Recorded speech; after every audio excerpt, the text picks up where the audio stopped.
hit a shot up. No, I'm kind of mess around town. Yeah.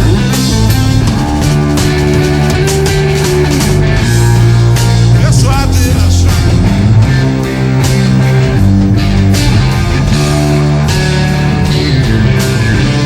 Play it, Jimmy.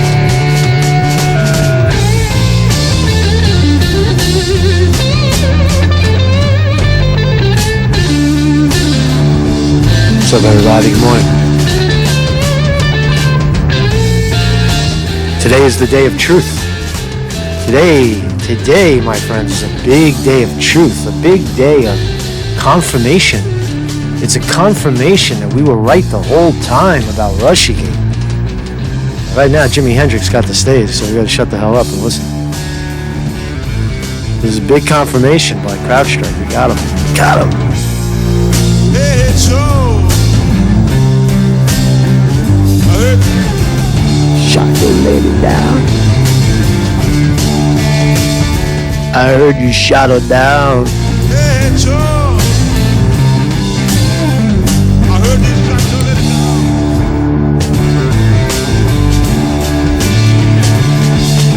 Yeah, I could listen to Jimmy forever, man. Something live about Luda's jaw, though. He's a little high on something. Right? It's all like jaw's going, it's old. He's taking whatever anybody would give him, right? Keep it going, Jimmy. Keep it going, Jimmy. You're amazing.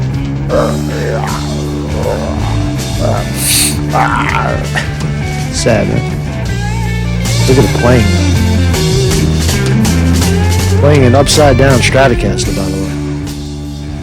So good morning, everybody. Good morning, everybody. Good morning. Really, I mean, this is a big day. This is a big day in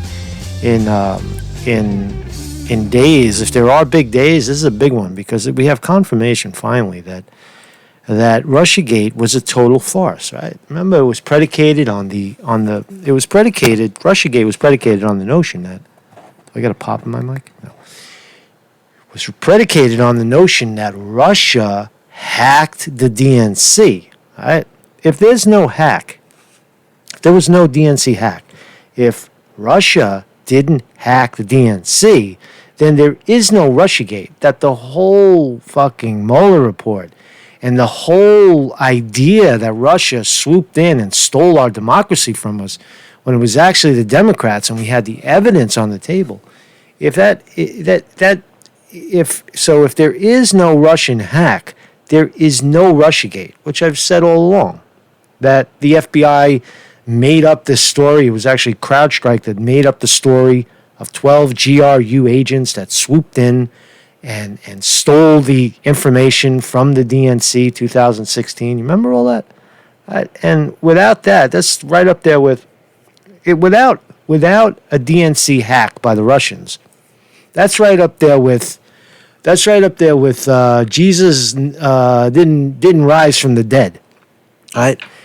That story is only important, the story of Jesus, not to mock religions or anything. I'm just pointing it out that without Jesus rising from the dead, there is no Christianity. Without that idea that he was immortal, that he was God, that he was, you know what I mean? Without that, you have no story. You have no legacy. You can't go and build, 5,000 churches on a lie, but we'll never know that because it's thousands of years ago, and it's unprovable. But RussiaGate, RussiaGate, we have them, right? So we got the evidence, right? I want to go through that evidence today, and I want to make you know what I know. I want us all to know. I want us all to know that we're being governed by very bad people.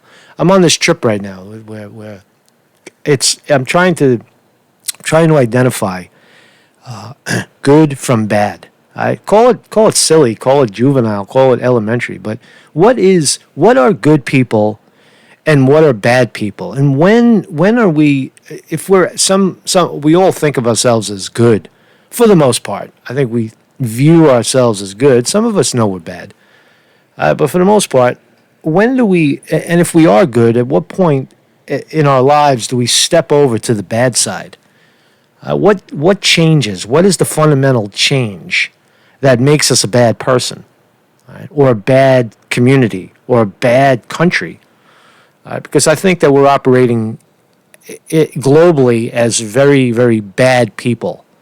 Examples yesterday where we know factually that coronavirus is not nearly as deadly as we thought. I'm standing in front of hospitals, in front of a fake morgue, being chased around the block by a cop trying to kick me off the corner for reporting, and so on and so on. And now we have this evidence that RussiaGate was predicated on a total fucking lie when we knew it all along, but we had very powerful bad people promoting it.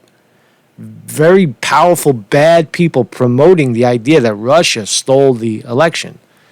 And, quite honestly, right now we have the same thing. We have a lot of people promoting the idea that China is responsible for COVID-19 and all the disasters, the economic havoc that it's created, which is just untrue. It's unproven. It's unproven on their own testimony that they've never actually gone into the Wuhan labs and investigated. And we do the same exact type of research here in the U.S. Probably more so into virology and the study of viruses and bioweapons of virology. Right. So anyway, talk about that today. So here's my website, marcusconte.com. Go down there, please. Pretty please with sugar. On my knees, begging you to go over there. Look, we're live, motherfuckers. We're live. We're high tech, right? Kindly just go there, click around, and contribute. Drop a couple of dollars in the tip jar. Join through Patreon. Thank you all for who has done that already. Patreons are getting a little more and more as we go on. That's very important, right? An ongoing support for this channel. Again, I have ideas. I got so many ideas that I want to exhaust, but right now I'm just a little man with a little telephone running around the streets reporting. I want to up the game a little bit, and I can only up it with your support. This is 100% viewer support. YouTube wants no part of anything that I'm doing.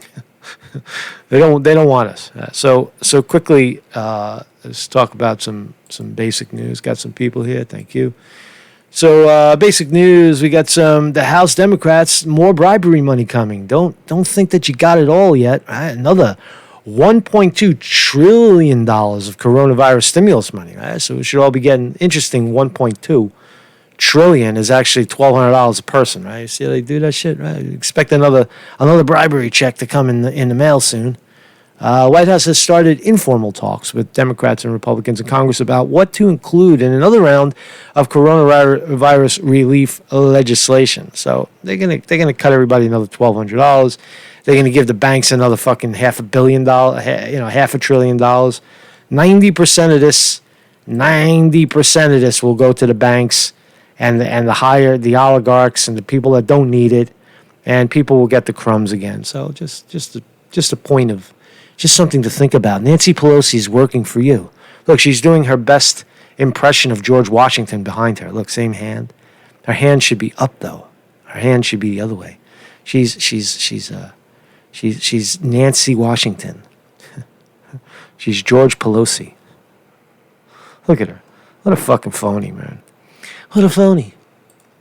So let's talk about this. So again, RussiaGate was predicated on the notion. We're going to look at Aaron Mattei. I love this guy. This is a real journalist. This is a guy, a go-to guy, ladies and gentlemen. This is the man who, at the Gray Zone, does this kind of work. They dive in here. Look, I'm a character. I don't have time or the brain to jump into every detail, but I can do what they can't do, which is I give you the big picture. I give you the overall.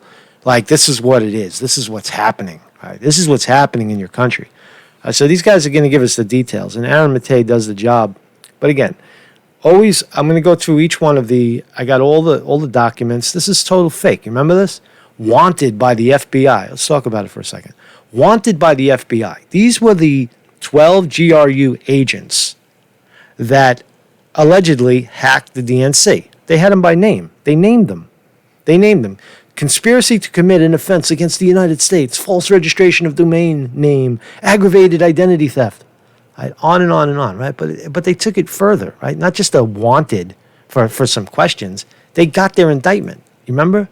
They got their indictment. Viktor Bravoski Nakyakyakaho, right? All these obscure, long Russian names, 12 of them.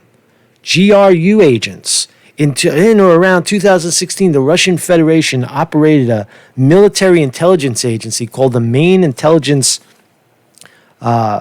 Dictatorate, GRU, Dictatorate of General Staff, GRU. So that's the GRU. That's the military agency within Russia that does the spying. It's like our CIA, same thing, and made multiple units. All right, so they had multiple units. These units were involved in cyber operations that included the staged release of documents stolen through computer intrusions.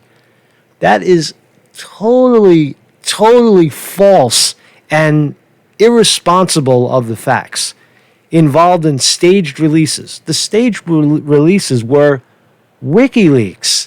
Julian Assange staged the releases. He did that.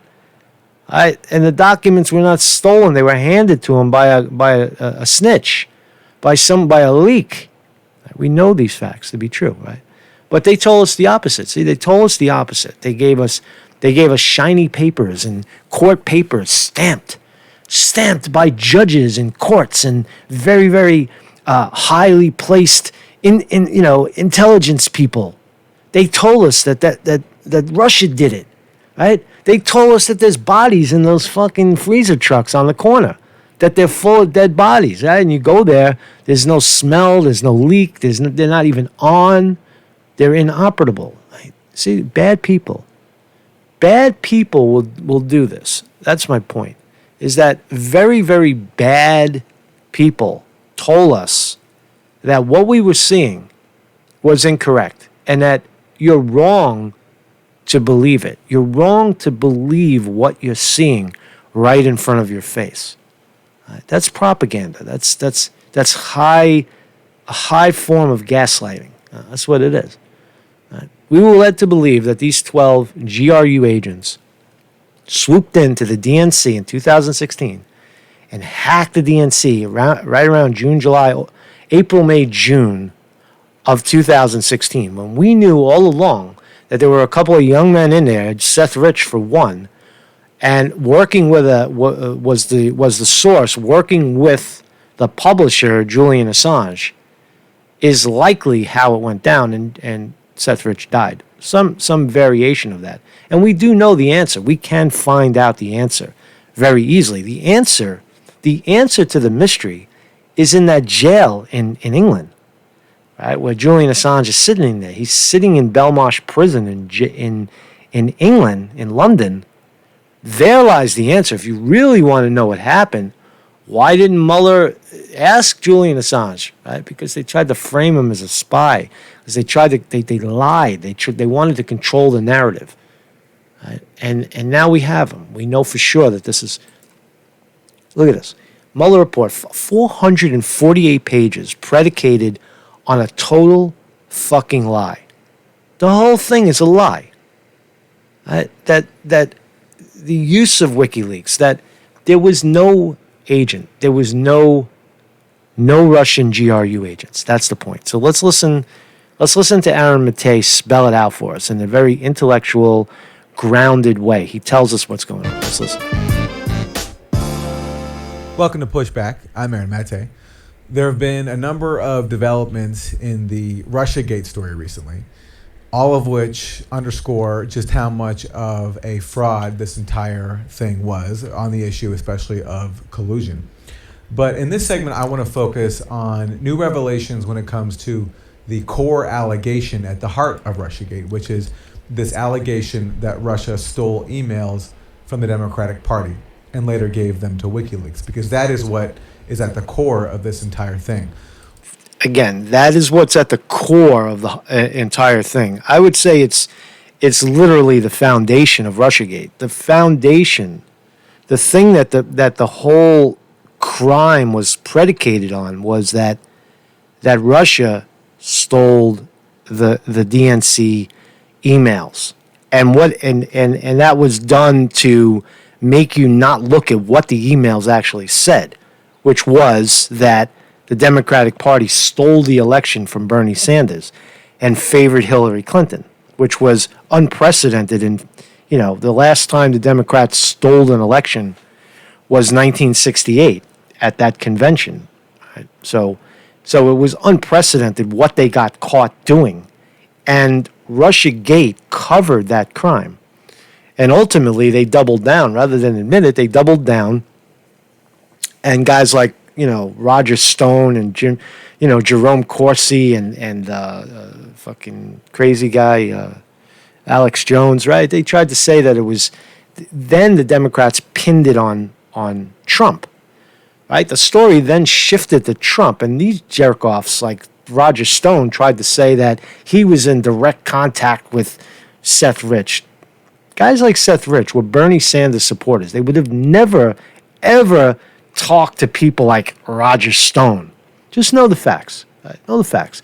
Trump got framed later, but the initial steal was to steal the election from Bernie Sanders. They did not want Bernie Sanders to win. So they stole the election, they gave it to Hillary Clinton, and she went on to lose. Right? And the whole thing, right? The whole story, the cover story, was that Russia did it. That's it. We knew it. We knew it all along. The only missing part now is that, and I'm going to give you the details. Aaron Matei is going to give you the details of what CrowdStrike, why does CrowdStrike matter? Right? CrowdStrike matters because CrowdStrike was the organization that took the emails, took the servers, and inspected the servers, the DNC servers. CrowdStrike, when the DNC realized that they had gotten robbed, someone got the emails, the DNC turned to CrowdStrike and said, look at our servers and tell us what's going on. They paid CrowdStrike. CrowdStrike is not a government agency. It's just a pay-for-play organization controlled by the DNC.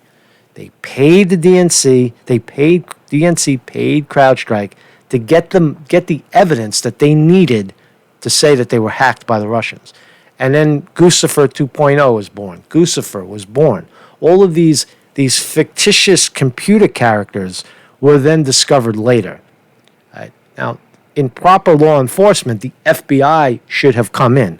When the FBI realized that the DNC was hacked, the FBI should have inescapably should have taken those servers and inspected them themselves. They did not, which is complicit in the crime. They didn't do the fucking thing that they were supposed to do.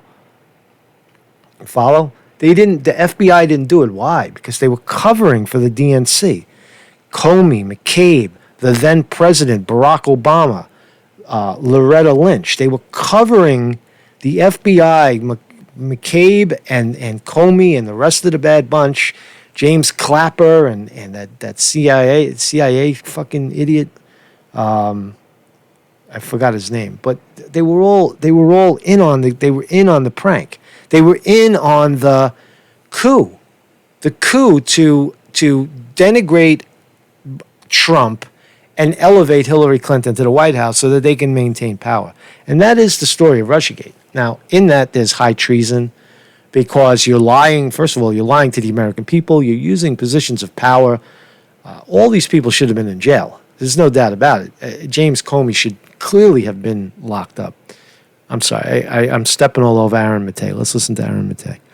Well, on that front, we just got a pretty damning revelation from the firm that is responsible for accusing Russia of hacking Democratic Party emails and whose evidence was used by U.S. intelligence officials to make that allegation in their assessments as well. And that firm is CrowdStrike. And one of the transcripts that we just got from a whole bunch of releases from the House Intelligence Committee is of an interview that CrowdStrike President Sean Henry, who is a former FBI official, worked very closely with Robert Mueller. Sean Henry's testimony from December of 2017. And in it, he made a pretty damning admission. Remember the date. It was 2017. He makes this statement, right? The president of CrowdStrike makes the statement in 2017, and all of the RussiaGate nonsense came after that. So that tells you that Mueller knew, Comey knew, Obama knew, Lynch knew. They all knew the facts. They were privy to this classified information. They all knew. Robert Mueller knew that CrowdStrike had no evidence to accuse Russia of hacking the DNC. And he went forward with it for 2.5 fucking years. 2.5 years, and how many millions of dollars wasted, and how much, time spent on just garbage fucking news. Fake news round the clock on the fake news media. Right? He basically admitted that his firm, CrowdStrike, has no evidence that alleged Russian hackers actually took anything from the DNC servers that they allegedly hacked into. And the reason why that's so important is because this allegation that Russian hackers stole emails is at the heart of all this. And Sean Henry, the president of CrowdStrike, is admitting that CrowdStrike actually doesn't have any evidence. It can't pinpoint when or even whether alleged Russian hackers actually took data from the DNC servers. That is so fucking bomb. That is such a bomb. What's I don't even know what it's called, man. My head is fucking fried right now. But it's such a big revelation. Again, I always told you, I said it from the beginning. I said it. I hate to say I said it. Why am I able to see it? And all of the intelligence agencies. I'm a guy who's sitting in his mother's basement doing reporting, right? And the whole fucking paid media can't get it right. Why? Because it's not that they can't get it right. They won't get it right. They're paid to tell you the fucking lie. And I'm paid by you to find out the truth. I see the difference. You see how that works? No one's paying me to lie. I tell the truth, and if you like what I'm telling you, if you believe my truth is the truth, then you support it. And that's how we go forward. That's what it is. That's the difference. It's the only difference. Everybody can see the truth. And anybody who looks at evidence can see the truth. And here we have it, that the evidence is that these guys fucking lied. Mueller and the whole bad bunch were lying. Trump was right. Trump was right. Trump is still, in my view, despicable for not coming to the rescue of Julian Assange and getting him the hell out of that hellhole. That is unforgivable in my view. Right? Assange is at the heart of the story, of that story, and other stories too. And why let the guy rot in jail when you know the facts? You now know the facts that Julian Assange was not a Russian operative. It's on their admission. Right? Why couldn't they figure it out? Why couldn't CrowdStrike figure out who hacked what? What were their actual extractions? They couldn't because there was none. There was nothing there. They made up the fucking story. They made up the story. It's a fake story. The story of Russian operatives swooping in and hacking the DNC is a fake story to cover the fact that the DNC robbed the election from Bernie Sanders. And they just did it again. And nobody blinked an eye. Nobody blinked an eye, not even the fucking candidate himself. So that's where you are right now. I'll read you what he says. He is asked by Adam Schiff, do you know the date in which the Russians exfiltrated the data from the DNC? And exfiltrated means extracted, actually acquired the information. Just know what it means. Do you know the date in which Russians exfiltrated the data from the DNC? Actually took the information out of the DNC. Know the date in which the Russians exfiltrated the data from the DNC?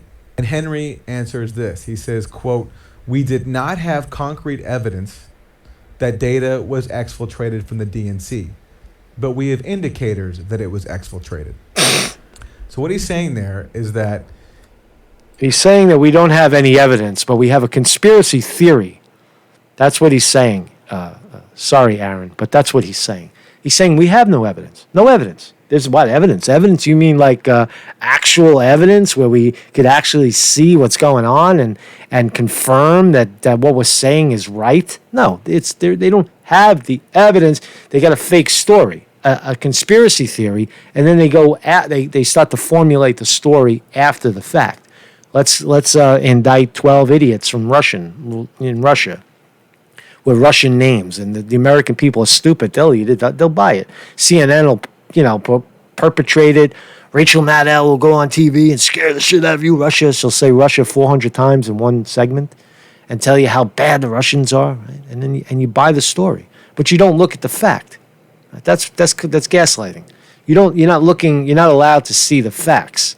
And now we're looking at the facts. We're looking at the facts. Almost 3 years later, but these are the facts. This is your country in motion, and it's playing out, unfortunately, in every aspect of politics, with the coronavirus, with Venezuela, with crashing markets, with trade with China, vilifying Russia. It's playing out all around us. These are bad people. We're governed by bad people. That's what I'm saying, ladies and gentlemen. He has identified who CrowdStrike says are Russian hackers inside the DNC. And we'll get to why even that claim is sketchy in a bit. But on the core issue of whether or not these hackers who he says are Russian took anything from the DNC, he's saying we do not have direct evidence. And he goes on. He says there are times. That's like saying we have evidence that Jesus was not immortal, that he did not rise from the tomb. He did not. It's the same thing. The story ends right there. Will the story end? I don't know. Go listen to CNN. Is CNN telling you that the whole 2.5-year investigation into Russia was fake? No. They're not going to say that. They're not going to say that at all, right? So the story, in fact, not in theory, not in conspiracy theory, but in fact, RussiaGate dies right here because there was no hack. There was no hack. It can't be proven. They destroyed the servers. Where's the server? The FBI never looked at the server. We never got the evidence that this actually happened. And now we have proof in the president's own words, the president of CrowdStrike saying that there was nothing infiltrated. There are times when we can see data exfiltration and we can say conclusively. But in this case, it appears it was set up to be exfiltrated, but we just don't have the evidence that says it actually left. When we can see data exfiltrated, and we can say conclusively. But in this case, it appears it was set up to be exfiltrated, but we just don't have the evidence that says it actually left.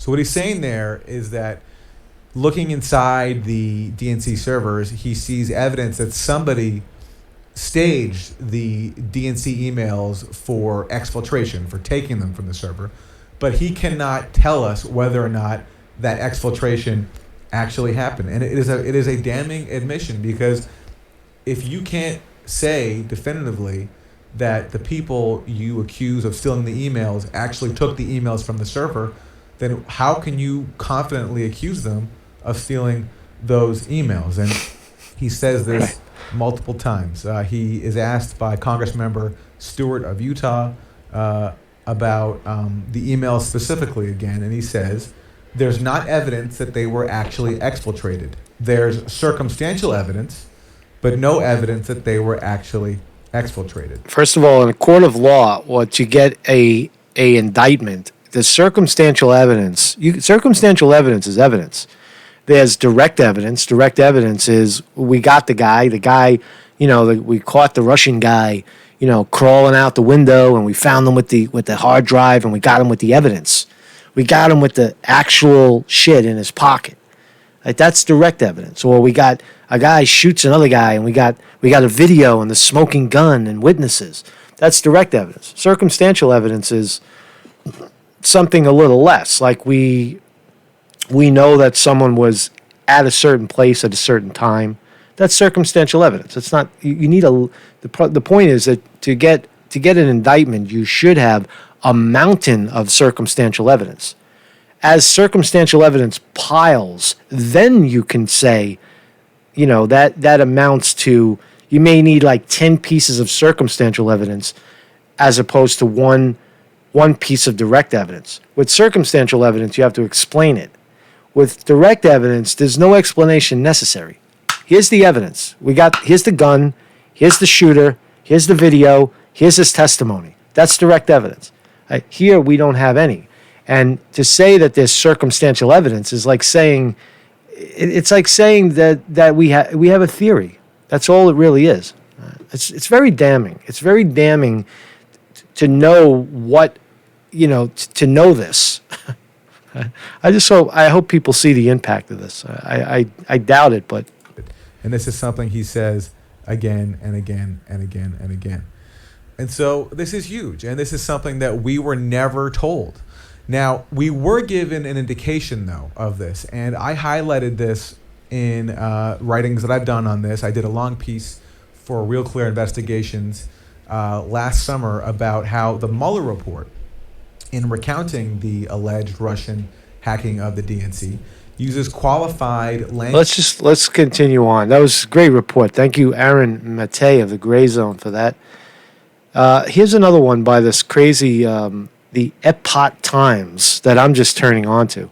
You can see what I'm looking at, too. You see all these cameras and shit, and like fucking, like shit, like all kinds of gadgets. I'm looking at it. CrowdStrike had no evidence of Russians stealing emails from DNC declassified transcript shows. The cybersecurity firm that investigated and remediated the alleged hack of the DNC's committee servers in 2016 found no direct evidence that hackers stole any data or emails, according to a new declassified interview transcript. Now, I hope it's Barr and Trump doing this. I mean, they're not innocent. They're not innocent in this thing whatsoever. Because then they turn around and they give trillions of dollars to bankers that are stealing our livelihood and stealing our lives and shutting down our economies, right? So, but in this respect, Trump is going to look like a rock star if the next thing is to let Julian Assange out the door. Let him out the door. Here's a quote. On January 15, 2017, Julian Assange was quoted by the Washington Post as follows: "Our sources is not the Russian government, and it is not a state party." We knew that. Julian Assange has been saying it the whole time. He was the source of the information. The whole argument of what was stolen is one thing, right? But who actually published it? Assange published it. He has the answer. Now, he may not know because it may have been a blind dump. He may not know exactly who did it. Right? That is a possibility. I don't think Julian Assange may not know who the source was. He alluded to the source being Seth Rich, the young man who got shot in Washington, D.C., and, disappeared or whatever. Fucking, they shot him and, allegedly it was a botched robbery. But Assange holds a lot of secrets, and instead of asking him at the time, they threw him in jail and vilified him and are now holding him for crimes that allegedly happened 10 years before that with Chelsea Manning. Julian Assange is not in jail or being held on conspiracy to release information from the DNC, work with Russia. That's not what he's there for. He's there for the business with Chelsea Manning leaking the Iraqi war files and the video of the assassination of the journalists by U.S. military from a helicopter. That's why Julian Assange is there. But there was he was just a publisher. But that's a side story. But here you go. There's no evidence that they were actually infiltrated. Henry said there's circumstantial evidence, but no evidence that they were actually exfiltrated. That's not what they said. That's not what they said. They and how fucking ridiculous, how irresponsible it is for Mueller to have stacked the whole report on that without ever investigating that fact, without ever pushing into the fact that there was no direct evidence, that the whole thing was a conspiracy theory. And you had, at that time, Mr. Mueller, you had Assange ready, willing, and able to testify to that fact. You had him right there. That was not the source of the leaks. There was no fucking Russians running around. He's never been to Russia. So pretty damning, right? Pretty fucking damning, right? Yeah, expat. I'm just noticing. I don't know how you say it. Expoch, the Expoch Times. Okay, whatever. I'll read it. But you notice no mainstream media is covering this. Let's look. Let's just do a sample. Right, we'll go into Google and we'll say CrowdStrike. Let's look at CrowdStrike. Let's look at CrowdStrike and say news for CrowdStrike. Why CrowdStrike stock jumped 21% last month? Australia. CrowdStrike top tier in peer insights. CrowdStrike announces date of fiscal earnings. This is one of the biggest stories in American history, and not a single legitimate quote, mainstream media outlet covered it. The only one who's covering it is Epoch Times, where I found it. CrowdStrike had no evidence. Seeking Alpha, CrowdStrike, strike hard, strike fast. The Gray Zone covered it. That's what we just watched. Bombshell, that's what I was trying to say before. Bombshell, CrowdStrike admits no evidence Russia stole emails from DNC server. Where's CNN? Where's MSNBC? Where's Rachel Maddow correcting the record? Where is, where's Lawrence O'Donnell? Where are these people? Where's Alex Trebek? Fucking the guy, Anus Cooper, I mean. Where's Cuomo? Where's Fredo Cuomo? Where are these people? Where are they to correct the record? The evidence is out. We got the unclassified material. We now know that CrowdStrike lied. CrowdStrike made up a story, and Comey covered for it, and Mueller covered for it. They covered. That is the story of the fucking century, right there. But there's nothing. Look, nothing. I just Googled it. Nothing. Nobody's interested. Nobody's interested in the story. Nobody's interested that CrowdStrike lied about the whole 2.5-year investigation into Russia. No evidence. No evidence. I mean, it's just unbelievable. It's staggering when you think about it. This whole RussiaGate thing, this whole Mueller report, it's predicated on the fact that there it was, that the Russians did it over and over again, page after page after page of conspiracy theory. And they got the balls to call people like me or other people a conspiracy theorist. I'm as far from a conspiracy theorist as possible. I look at evidence. I'll look at circumstantial evidence, but I look at if there's direct evidence, you can then make a theory based on that evidence. That you have to have you can't have the theory first and then try to plug in the evidence. You got the evidence. Here's the evidence, and now let's figure out the story that happened. But these jackoffs, they didn't do it. They deliberately didn't do it. Treason, chop their heads off. I guess. I mean, in a perfect world, that's what would happen, right? They're criminals. Why didn't they do it? Why did they accuse these innocent people? Why did they accuse these innocent people? These guys of being the source of the hack. That's what they did. All these guys are criminals in the minds of on the world stage. They're criminals sought after for Russian interference in 2016 U.S. elections. They vilified 12 idiots in Russia. 12 innocent people in Russia got accused of committing a crime that they didn't do. The indictments also charged these defendants with aggravated identity theft, false registrations of domains. It's just bad people. That's what I'm trying to tell you. Bad people. We're living under the direction of very, very fucking bad people. And here's Assange. So now you saw an indictment into 12 idiots, 12 guys they're not idiots, 12 innocent men from Russia in the RussiaGate, right? RussiaGate. See how nice the indictment looks? Ooh, the indictment. Ooh, legal. It's so legal. Look, it's signed by Mueller. Mueller signed the indictment. He signed the indictment, and a grand jury rubber stamped this piece of crap. There's absolute bullshit. Right? And then he went on and he stacked his whole fucking story on top of this. What a sham. And so goes Mueller and Mueller's report. So goes Julian Assange, being charged with 17 counts of bullshit, 17 counts of journalism, and 1 count of computer intrusion, which there is no evidence of that either.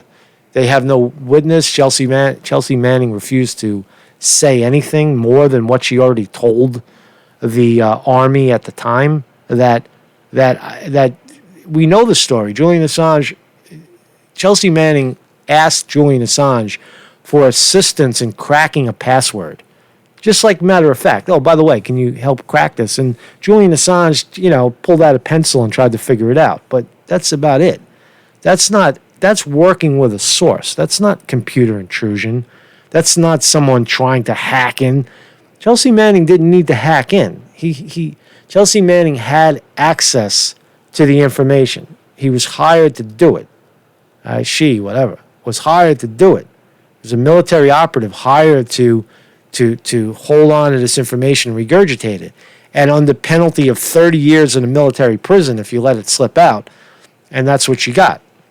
And Obama basically vacated that sentence. She did 7 years and got out. But Julian Assange had nothing to do with that. Publishing information is legal. Publishing classified information is the foundation of journalism. The New York Times has done it thousands of times. That is the essence of the Washington Post. All of their information are leaks. They're leaks from the CIA. They publish leaks, right? They publish information that the public's not supposed to know, or classified information that leaks out. The Pentagon Papers were probably the most famous.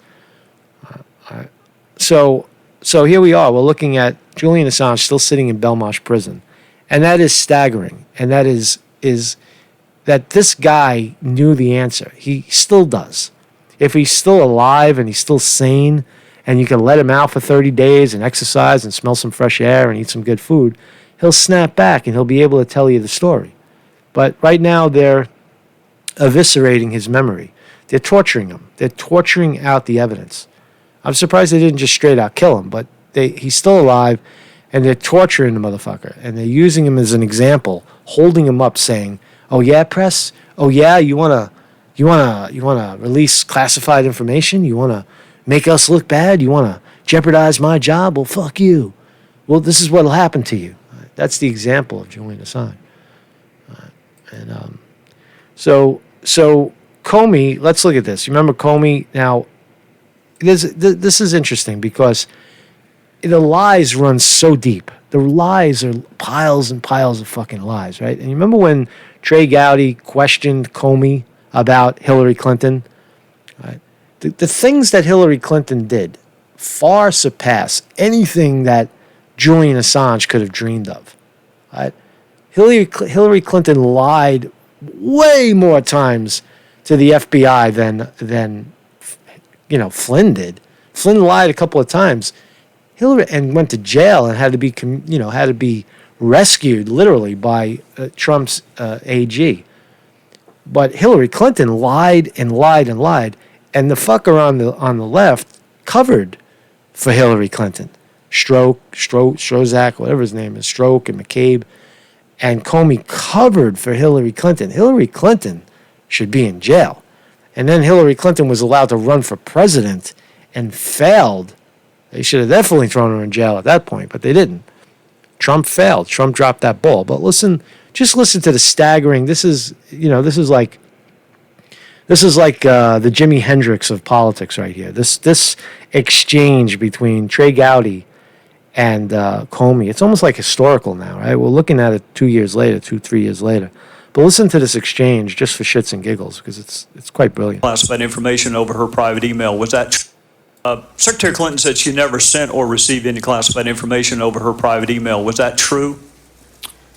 Our investigation found that there was classified information sent. So it was not true. Right, that's what I said. Okay. Well, I'm looking. Every time that every time that Comey confirms that Hillary Clinton lied to the FBI is a felony. Every single time Hillary Clinton lied to the FBI or Congress is a felony. Is Hillary Clinton in jail? No. Looking for a little shorter answer, so you and I are not here quite as long. Secretary Clinton said there was nothing marked classified on her emails, either sent or received. Was that true? That's not true. There were a small number of portion markings on, I think, 3 of the documents. That's 2 or 3. Secretary Clinton said, I did not 3 email any classified material to anyone on my email. There is no classified material. Was that true? There was classified material emailed. Secretary Clinton said she used just one device. Was that true? She used multiple devices during the 4 years of her term as Secretary of State. Secretary Clinton said all work-related emails were returned to the State Department. Was that true? No, we found work-related emails, thousands, that were not returned. Secretary Clinton said neither she nor anyone else deleted work-related emails from her personal account. Was that true? That's a harder one to answer. We found traces of work-related emails on devices or in Slack space, whether they were deleted or whether when a server was changed out, something happened to them. There's no doubt that there were work-related emails that were removed electronically from the email system. Secretary Clinton said her lawyers read every one of the emails and were overly inclusive. Did her lawyers read the email content individually? No. Well, in the interest of time, and because I have a plane to catch tomorrow afternoon, I'm not going to go through any more of the false statements, but I am going to ask you to put on your old hat. False exculpatory statements, they are used for what? Mislead the Either for public. a substantive prosecution or for evidence of intent in a criminal prosecution. Exactly. Intent and consciousness of guilt, right? Is that right? Right. Consciousness of guilt and intent.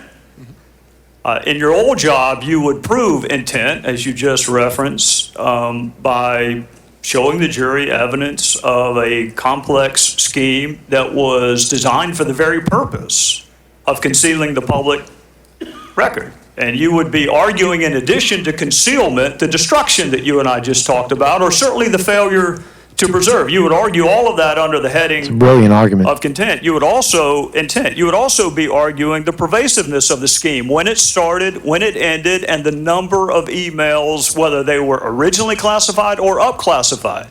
You would argue all of that under the heading of intent. You would also probably, under common scheme or plan, argue the burn bags of daily calendar entry. I mean, does it get more revealing than that exchange right there, where Trey Gowdy basically gets Comey to admit all of the things that Hillary Clinton did as the head of the FBI? He was the head of the FBI, and he admits Hillary Clinton committed all these crimes, but there's no repercussion whatsoever. I mean, it's just staggering. I'll play one more. This is interesting. All right, so yesterday, Trey Gowdy, Tucker Carlson presses Trey Gowdy on, why didn't you guys do anything?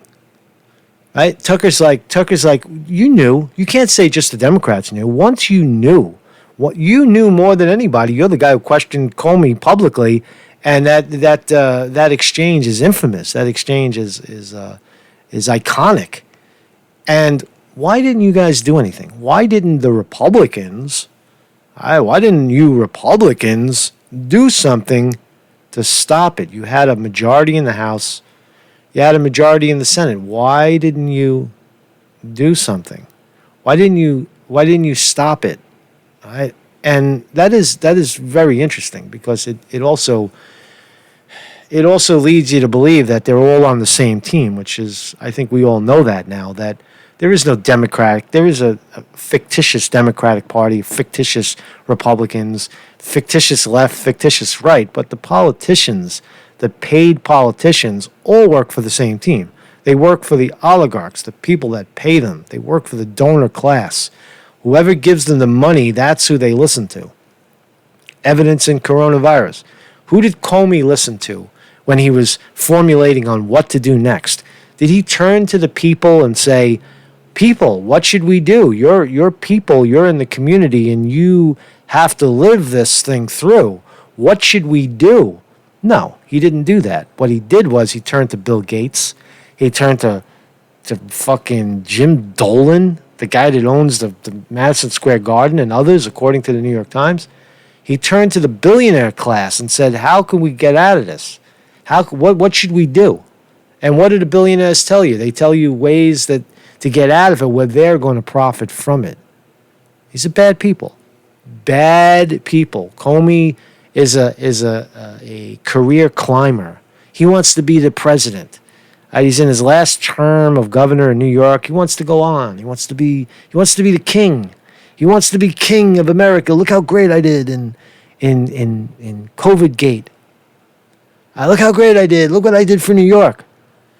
And he's climbing. He's climbing. Right? That's what these guys do, right? So it makes you wonder, based on this exchange, why did Trey Gowdy and the other Republicans not pursue this thing, not pursue the crimes that these people committed? And now there's more crimes. This doesn't end here. It's impossible for this to end now that you know all of these people covered for RussiaGate, all of them. Listen to this exchange. So this disaster, and it was a disaster, not just politically, but internationally. We changed our Russia policy as a result of this hoax. Went on as long as it did because pretty much nobody in Washington tried to put the brakes on. Don't want to point fingers or anything, but for all of 2017 and 2018, Republicans controlled both houses of Congress. Trey Gowdy was there, serving on the House Intel Committee. He joins us tonight. Congressman, thanks so much for coming on tonight. So, yes, sir. I think that this was, and I just said it from the very beginning, driven by the Obama administration. But it was allowed to metastasize because the Republican-controlled Congress did not stop it. Why do you think that is? Well, two things. Let me just say, you referenced Susan Rice. That's a very, very good question. Tucker Carlson knocks the skin off the ball in this interview. He's not being rude. He's just asking him, why didn't you do anything? Right? You knew you're in power. Why didn't you do anything? Why didn't you push the issue? Read the rest of that email, Tucker, and you can't because it hasn't been declassified. But if you want to fully understand what President Obama knew and what role he played, you need to read and access the rest of Susan Rice's email. So Trey Gowdy is dodging the question. He's saying, if you knew what I knew. He's playing that old, I was a senator at the time, I was a congressman at the time, and I was privy to other stuff that you're not privy to seeing, and I saw it. If you would have saw what I saw, that doesn't fly, Trey. That doesn't fly. And hopefully it'll be declassified one day and you can. For Russia, I thought Devin Nunes did a phenomenal job. This is what he said. We're going to find out what Russia did, with whom, if anyone, they did it, how to make sure they don't do it again in 2020, and then the issue of unmaskings and leaks. Why didn't you go to the source of the story and demand that CrowdStrike testify, that you grilled CrowdStrike about what evidence do you have that Russia did it? That was the whole story. You idiots. That was the whole thing. So there were 4 pillars on what he wanted us to look at. It's just nobody gave a damn about 3 of them. The only thing they cared about was the with whom, if anyone. So we did what? 60, 70 witness interviews. The Senate did that much or more. Then we had Bob Mueller. So look, am I defensive of Devin? I am, because he had an incredibly difficult 2017. He wrapped up his investigation a lot quicker than Bob Mueller did, and with a lot less help from the witnesses. No, I think that's right. I think the scariest part of all of this is the behavior of the FBI, the most powerful law enforcement agency in the world. It's sinister what they did to Michael Flynn. You were briefed by the FBI in 2018, and shortly after that briefing came on this channel to describe your reaction to it. Here's what you said then. But as of now, I think Chris Wray and Rod Rosenstein are stunned whenever people think Trump is the target of their investigation.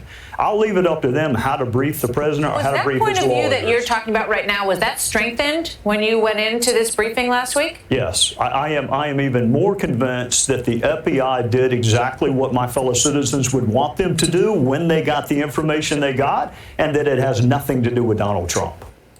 Now, he just said the exact opposite of what he's known for, which was grilling Comey and finding out the evidence to the contrary, right? But listen to what he apologizes. Watch this. This is pretty funny. This is pretty interesting stuff. Trey Gowdy apologizes for that statement, saying that Russia was involved in the hack. He said it was preliminary to say that. Watch. I remember watching that and thinking, boy, I hope he's right. Do you still feel that way? Oh, gosh, no. That was I made a lot of mistakes in life. Oh, gosh, no. Oh, gosh, no. It makes you wonder who paid him to shut the hell up. I mean, he's a saint. Trey Gowdy, Saint Gowdy. He can do no wrong, but the fact is he's not a congressman anymore. He took the money. He's got a nice cushy job. How many millions did he take to shut the hell up? I don't know. Relying on briefings and not insisting on the documents. It took me about 3 weeks. I went over to the Department of Justice. I sat there for 4 hours. That's when I saw that Peter Strzok actually initiated and approved Crossfire Hurricane. That's when I saw the exculpatory information on George Papadopoulos. That's when I saw for the very first time that it was the Trump campaign mentioned in that predicate document. They've been telling us all along, Trump's not the target, the campaign's not the target. So, yes, my mistake was relying on the word of the FBI and the DOJ and not his... That would be true. That, again, wake the fuck up. It's not... The RussiaGate was not a target to Trump. It became about Trump after they got Bernie Sanders out of the way. The history is getting so blown. It got so steamrolled because the idiot Republican Party refused to look at that. They wanted so bad for it to be the Democrats attacking Trump. But the fact is, the Democrats attacked Bernie Sanders and got caught and then dumped it on Trump. That's the real story of RussiaGate.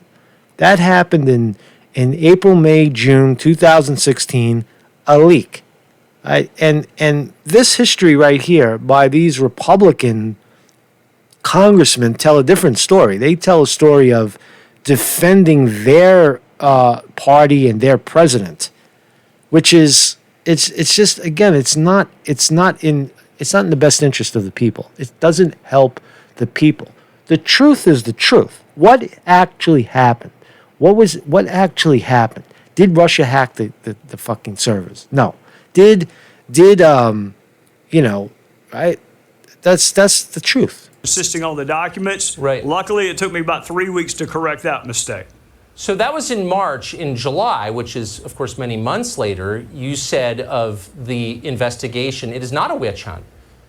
You said point blank, it's not a witch hunt. And people say it is, it's not. But of course, it was a witch hunt by definition. When did that dawn on you? Well, Tucker, if you think about the 4 points, number one, what did Russia do? I am convinced that Russia tried to interfere with the fundamentals of our democracy. So point number... I don't agree with that. I don't. That's a fucking stupid statement. Again, Trey Gowdy's the man, but he's. There's no evidence that every country tries to intervene in other countries. What, by taking out Facebook ads? There's no fucking evidence. Right? So stop it. Drop the story already. Drop the fucking story. Number one, that we were asked to look at. What did Russia do? Number two, with whom, if anyone? I was down there for almost every witness interview, and I'm the one that asked the question. And the answer was no one with the Trump campaign did anything with Russia. Then we got to the unmaskings and the leaks. So I don't think asking what did Russia do to our country in 2016 or try to do, I don't think that was a witch hunt. But we don't have evidence that they did hack the DNC servers or John Podesta's email. So how exactly did Russia skew the election or interfere any more than a dozen other countries try to interfere every day? I'm totally confused. No, I think those are two separate inquiries. I don't think they impacted the results of the election at all. Donald Trump won fair and square. What did they try to do? We spent a year. We wrote a report. The Senate wrote a report. I don't think there's not much quarrel on the intelligence of did Russia try to interfere? Well, there is with me. I'm sorry. There is with me. And me too. And me too. There is no evidence. Thank you, Tucker Carlson, man. I mean, lots of countries, I've lived there my whole life. Lots of countries interfere all the time. I want to know, is there any evidence that they hacked the DNC server? That's the central allegation. And we're hearing from the CrowdStrike guy, no, there's no evidence. So I don't know what this is about. Well, we couldn't answer that because remember the FBI did It's just I'll leave it there. It's just very revealing that Tucker Carlson is doing a little bit of a backstep. Tucker Carlson effectively pushed Trey Gowdy, and we found out that Trey Gowdy still in the back of his mind thinks that Russia had some sort of interference in the 2016 election with absolutely no evidence. We now know that there is no evidence. CrowdStrike had nothing, right? But you got to unwind that story, right? You got to. Fox News he's a Fox News guy, so it is revealing. He's doing that politician sidestep. So who else is indicted? And then I know this is going long, and I thank everybody for being here. One more, just a couple more points. So the New York Post says Obama's top brass contradicted public statements about collusion under oath. So look at all the people that are implicated. Here's Clapper. I remember James Clapper. James Clapper, I'll just read the last sentences. As recently as 2019, the former intelligence community head alleged, quote, it was a possibility that the commander-in-chief was a Russian asset, whether wittingly or unwittingly. Right? He knows how to right? What he said. I think if you compare the two Watergate pals, really, in my view, compared to what's confronting now, Clapper told some Australian press. He's basically telling you that Clapper had no evidence as well. Here's McCabe. Right? What is the most damning or important piece of evidence in the dossier is true? McCabe was asked during the 2017 interview. Quote, well, as I tried to explain before, there is a lot of information in the Steele reporting. We have not been able to prove the accuracy of all the information, he answered. Pressed further, if Christopher Steele's dossier was true, McCabe said true. Pressed further to confirm that he did not know if Christopher Steele's dossier was true, McCabe said that's correct. The point is that all that dossier stuff that the Trumpsters love to parade around and say, oh, look, the fake dossier. Again, that all came later. It came after the fact that the Democrats got caught stealing the election from Bernie Sanders. Then this dossier shit came popping up. What else? Pressed on the topic, I saw indications of This is, who's this? Ben Rhodes. I don't know who that is. So Samantha Powers. I don't know who that is either. Susan Rice said, I don't recall intelligence that I would consider evidence to that effect, and I saw prior to my departure. Right? She said when questioned by Trey Gowdy, right? None of them saw any evidence, and we knew it the whole fucking time, man. So come on already, man. So we nailed the fucking thing home, man. So it's confirmation that Russia had nothing to do with hacking the 2016 election. Confirmed. CrowdStrike never had any evidence and will never see any evidence of the fact. I just saw someone in the comments said that the DOJ dropped the charges against the 12 GRU agents. I don't know that to be true, but if that sounds about right, they're certainly not going to pursue it. So again, it's just another time. It's just another time in history, right? There's some bad people out there, right? And what is bad and what is good? I'm going to keep hopping on this, right? Because I want to think of myself as a good person. I get attacked all the time. I get attacked way more than people realize, right? I get fucking attacked constantly. I don't just but I don't cry about it. I don't give the attackers what they want, which is the recognition that they're on the attack. But what I'm saying is I know bad people. I know bad people with bad intention. And I hate to think of my country being led by the same characters, where Mike Pompeo, for example, could come on television and say, I was the head of the CIA and we lied, we cheated, and we stole. And then you're expected to believe him to say that Nicolas Maduro, the president of Venezuela, is a drug lord and not just trying to feed his people with the oil under his feet. They're bad people. We're being led by very bad people. The politicians that echo the will of the oligarchs, the billionaire class. Someone in the comments yesterday made the comment that the rich, it's like Trading Places. If you never saw the movie Trading Places with Eddie Murphy, Trading Places were about two billionaires, Mortimer and Randolph, and they basically sat in a room to see if they can fuck with this guy just because they could. They bet $1 that they could destroy this guy's life and replace him with a complete homeless guy that knew nothing about anything. Right? And they tried to trade places, and they bet $1 that they could pull it off at the expense of these two people. Destroy one guy's life and elevate the other guy. Right? The guy getting elevated, of course, has the advantage. But the point is that billionaires do this shit all the time. It's a fucking game. They're bored. They're bored. They go down the rabbit hole. They try to see, I got $5 billion, but that guy down the block's got $10 billion. Let me see if I can out-billion him and make a move. I have. Who do I control? Who's under my control? I'm Bill Gates. I'll pick up the phone and I'll call Andrew Cuomo and get in his ear and control the board in New York, and I'll get people to wear their stupid, scary masks and stay 6 feet away from each other and watch from a distance to see if you can do it. Now, if you don't think billionaires and rich people are that psychotic, where it doesn't affect them, that it's just funny to them, and it's just something that they can do and maybe profit off of later, then I don't think you understand human behavior, because it is that ridiculous. It is. It really is. So anyway, man. So thanks everybody for joining me. Thank you, Vinny DiMartini. The wrench is in the house. Vinny DiMartini and Sterling Price. Thank you for your moderation. If you got timed out, listen. Don't fucking come crying to me, man. Really, I don't want to hear it, man. It's like, stop crying, right? If you got timed out, you got timed out. If you got blocked, then you were being a dick. If you got thrown into the block box, you said something that made you appear to be a dick on the board, and you probably deserved it.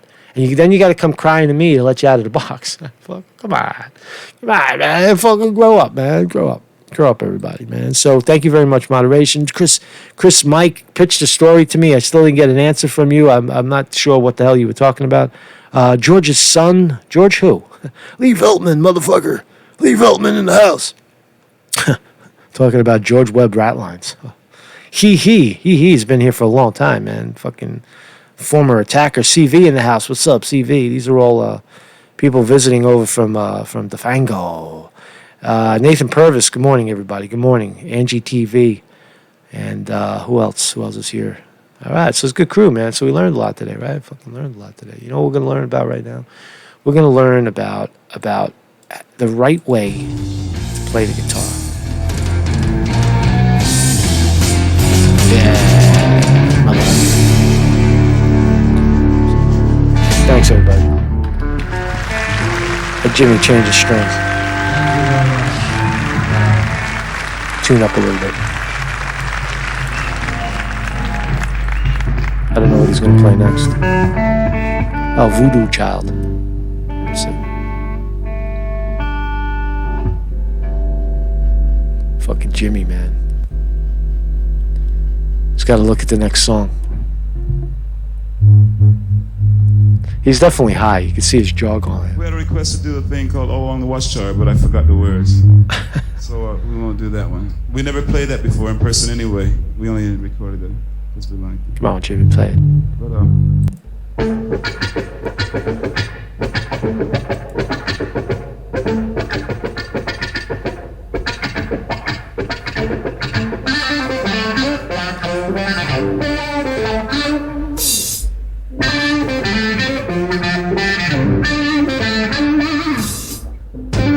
Peace, everybody.